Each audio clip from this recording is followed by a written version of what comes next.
Diogenes नाम का दार्शनिक एक बार सिकंदर से उसकी बात चल रही थी।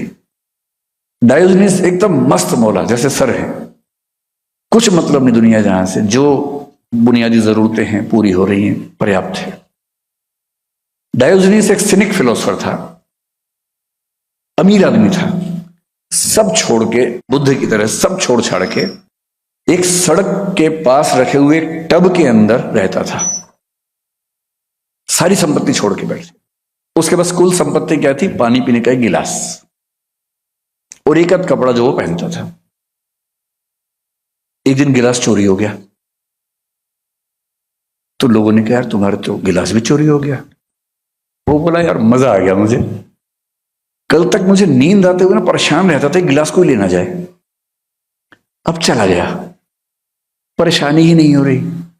और रही बात पानी पीने की, जब मैं कल नदी पे गया गिलास भर रहा था तो पड़ोस में एक कुत्ता आया, वो सीधे पी रहा था, तो मैं भी सीधे पी लूंगा, क्यों गिलास ढो बिना बात के। जब सिकंदर ने उसकी ख्याति सुनी, सिकंदर राजा था, तो सिकंदर उसके पास गया। वो आदमी आराम से लेटा हुआ धूप में, सिकंदर सामने आके खड़ा हुआ। सिकंदर बोला मैं यूनान का राजा सिकंदर हूं। उसने यूं देखा, बोला हाँ जानता हूं। बोले मैं आपसे बहुत प्रभावित हूं डायोजनीस, क्या मैं तुम्हारे लिए कुछ कर सकता हूं? उसने कहा हाँ, थोड़ा साइड में हो जाओ, धूप आ रही थी।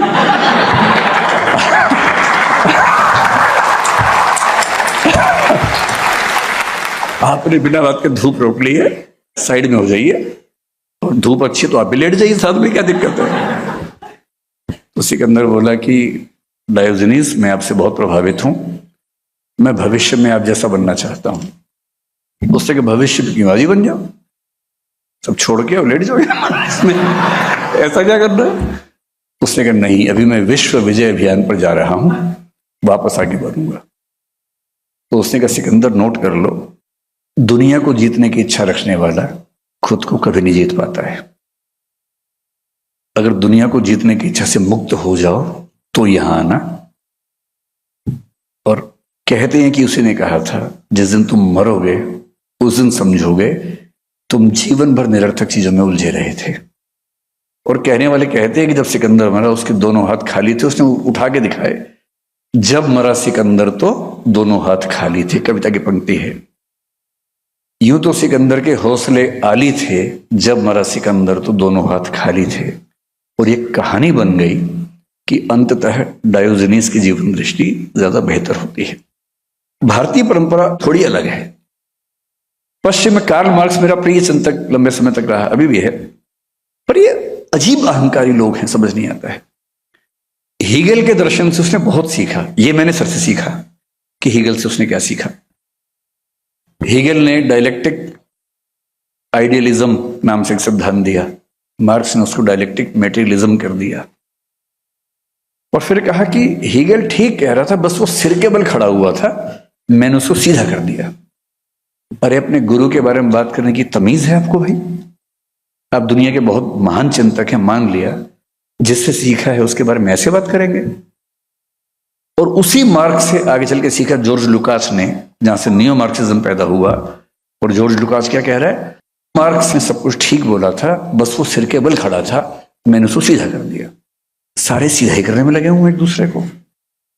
अरे भाई सीखा है तो विनम्र रहो। मैं भारतीय परंपरा का बड़ा सम्मान करता हूं इस मामले में। यहां गुरु का महत्व भगवान के बराबर होता है।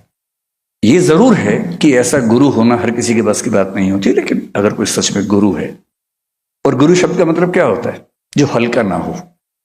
गुरु मतलब जिसमें गुरुत्व हो, खींचने की क्षमता हो, भार वहन करने की क्षमता हो, जिसमें वजन हो। गुरु शब्द का शाब्दिक अर्थ ये होता है।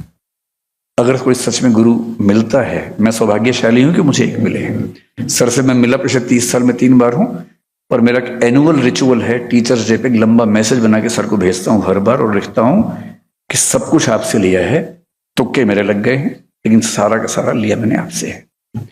तो उसी रिचुअल से मेरा एक वार्षिक कृतज्ञता ज्ञापन कम से कम होता रहता है, और मुझे तसल्ली मिलती है कि मैं अपनी जिम्मेदारी निभा पा रहा हूं। भारतीय परंपरा में कबीरदास ने जो कबीर सर के प्रिय कवि भी हैं, मेरे प्रिय कवि भी हैं, जब बैच खत्म हुआ तब मुझे कबीर के एक दोहे का मतलब और गहराई से समझ में आया। मैं फिर कह रहा हूं कि हिंदी साहित्य के नोट्स मैंने बना लिए थे, पढ़े, मैं सफल हो गया, नौकरी मिल गई, बड़ी बात है, फिर भी छोटी बात है, इतनी बड़ी बात नहीं। मैंने भी कई बच्चों को नोट्स बनवाए, पढ़ाया, उनमें से लोगों ने नोट्स याद किया, आईएएस बन गए। एक अर्थ में बड़ी बात है, पर यह बहुत बड़ी बात नहीं है। ठीक है, हो गया, ऐसी क्या खास बात है।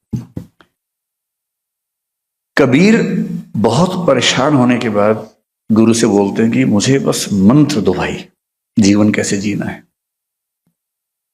तब शायद उनके गुरु ने कुछ मंत्र दिया और तब कबीर लिखते हैं, सतगुरु हमसु रीझ कर कहया एक प्रसंग, बरस्या बादर प्रेम का भीज गया सब अंग। सतगुरु ने हमसे खुश होकर एक ऐसी बात कही, ऐसा लगा कि प्रेम का बादल फट गया हो और सारे अंग भीग गए। तो यहां प्रेम को ज्ञान कर सकते हैं। सतगुरु हमसु रीझ कर कहया एक प्रसंग, बरस्या बादर ज्ञान का भीज गया सब अंग। और वो जो एक इंटरडिसिप्लिनरी अप्रोच, जिज्ञासा, हर विषय को समझने की अकुलाहट, वो सब चीजें जब मिली, और मैं सोचता हूं कि मैं कैसे धन्यवाद करूं। पहली बार मुझे मौका मिला कि मैं सबके सामने ये सब बातें बोल सकूं, वरना मैं अंतर्मुखी हूं, सर मुझसे भी ज्यादा अंतर्मुखी हैं। तो मैं सोचता हूं कि अगर हम दोनों अकेले मिलें तो क्या होगा। हम 1 घंटा चुप बैठेंगे, फिर उठ के चले जाएंगे, क्योंकि मैं सर के सामने बोल नहीं सकता, सर वैसे ही काम बोलते हैं, तो कैसे क्या बात होगी उसके बाद। तो तुलनाओं में कहना हो तो अध्यापक की भूमिका एक तो होती है रत्नावली जैसी, तुलसीदास के साथ जो हुआ था। तुलसीदास बहुत महान कवि हैं, लेकिन शुरू से नहीं थे, पत्नी के प्रेम में अंधे थे। पत्नी के प्रेम में अंधा होना बुरी बात है कि अच्छी बात है, पता नहीं आज का जमाना क्या सोचेगा, लेकिन वहां ऐसा माना गया कि थोड़ा ज्यादा अंधापन हो गया था।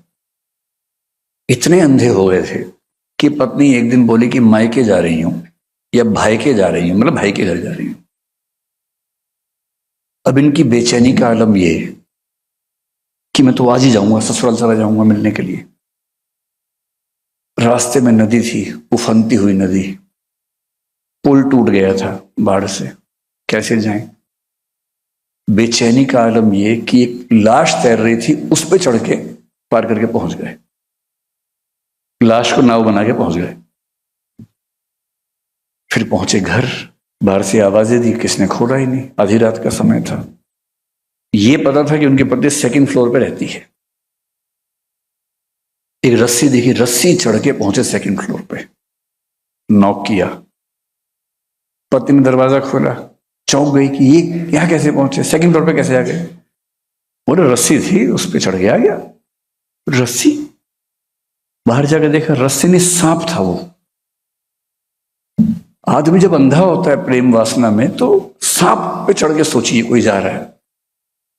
तब पति ने ऐसी फटकार लगाई, बोले जितनी आसक्ति मेरी देह से है, उसकी 1% भी राम से होती ना, तुम्हारा जीवन बेहतर हो गया होता।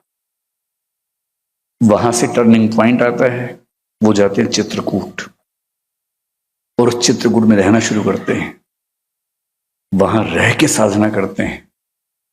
तब राम और हनुमान से उनकी कहते हैं कि एक स्वप्न में मुलाकात होती है, वहां से रामचरितमानस पैदा होती है, हनुमान चालीसा पैदा होती है। अब रत्नावली से बाद में कोई पूछे आपका क्या योगदान है, वो कहे कि मैंने तो खाली डांटा था एक बार, या सर कह रहे खाली पानी डाला था थोड़ा सा।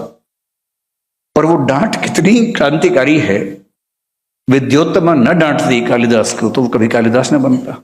एक मूर्ख किस प्रकार व्यक्ति बना रहता जीवन भर, विद्योत्तमा की डांट ने ही उसको कालिदास बनाया। और एक आखिरी उदाहरण जो मुझे सबसे प्रिय है, डॉक्टर अंबेडकर ने लिखा है। अंबेडकर ने जब 10वीं क्लास पास कर ली, वो अपने परिवार, संयुक्त परिवार, अपने पूरे मोहल्ले के पहले व्यक्ति थे जिसने 4थी क्लास पास की थी। 4थी क्लास पास हुई तो बड़ा मतलब माहौल बन गया कि किसी बच्चे ने 4थी क्लास पास की है, ऐसा परिवार था उनका। करते करते 10वीं क्लास पास कर ली। जब 10वीं क्लास पास कर ली तो उनके एक अध्यापक थे, डॉक्टर कृष्ण जी अर्जुन केलुस्कर कहते हैं उनको। किर्लोस्कर जी ने कहा कि तुम पढ़ने में इतने अच्छे हो, अपने समाज में सबसे अलग हो, शायद ही कोई बच्चा है जो इतना गहराई से पढ़ता है, मैं तुम्हें किताब देता हूं पढ़ने के लिए। अपनी लिखी हुई एक किताब दी जिसका नाम है गौतम बुद्धाचे चरित्र, मराठी किताब है। 1907 की बात है, 1898 में किताब लिखी थी उन्होंने।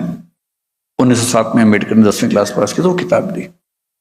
मराठी में गौतम बुद्ध की जीवनी है।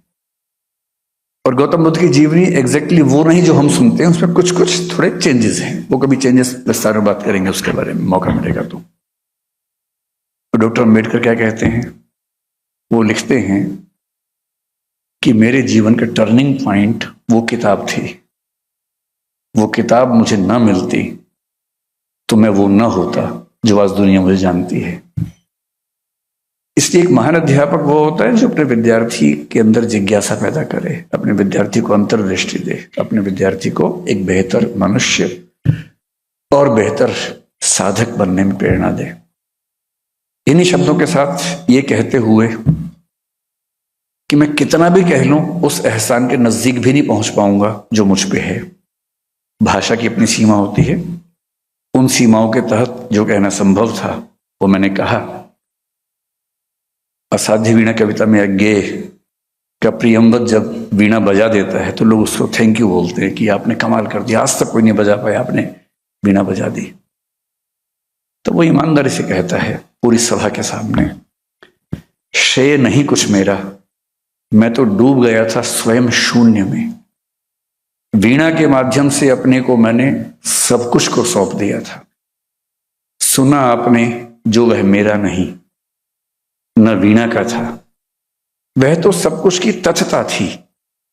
वह महाशून्य, वह महामौन, अनाप्त, अद्रवित, अप्रमेय, शब्दहीन जो सब में गाता है। और कविता की अंतिम पंक्ति है कि उठ गई सभा, सब अपने अपने काम लगे, युग पलट गया। मैं भी अंतिम पंक्ति यही कहूंगा, आज का भाषण भी जो आपने सुना है वो भी मेरा नहीं था, वो भी यहां से आया है। धन्यवाद।